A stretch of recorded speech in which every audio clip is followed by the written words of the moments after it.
Geneviève de Gaulle est née en 1920. Elle était la nièce du général de Gaulle et elle en a hérité le courage puisque dès juin 1940, elle s'engage au sein du réseau Défense de la France, bravant les interdits par son courage, échappant aux rafles. Mais elle sera malheureusement arrêtée au cœur de l'été 1943, le 20 juillet, emprisonnée à Fresnes. Après avoir été interrogée, elle est déportée au camp de concentration de Ravensbrück. En octobre 1944, sur décision d'Himmler, elle est placée en isolement au bunker du camp, car le second dignitaire nazi considère qu'il doit la garder en vie parce qu'elle lui servira peut-être de monnaie d'échange.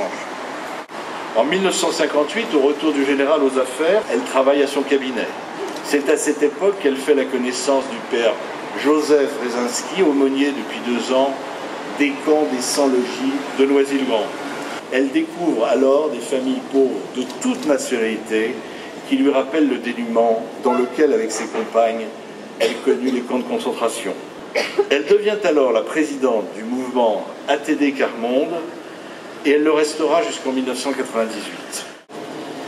Je suis particulièrement heureux, avec vous tous rassemblés, aujourd'hui d'honorer sa mémoire et son action exemplaire au service de la France et de nos concitoyens en lui rendant hommage devant son immeuble où elle vécut jusqu'à son décès.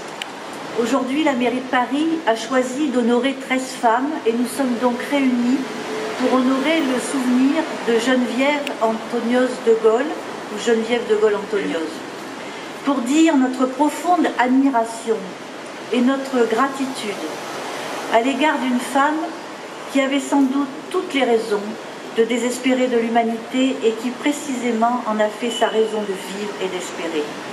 En ce 8 mars, nous avons voulu, 11 ans après sa disparition, saluer cette belle figure de femme dont le courage et la profonde humanité ont été la marque de toute une vie, et dire en présence des siens l'être d'exception qui a choisi d'être au rendez-vous de l'histoire en marche.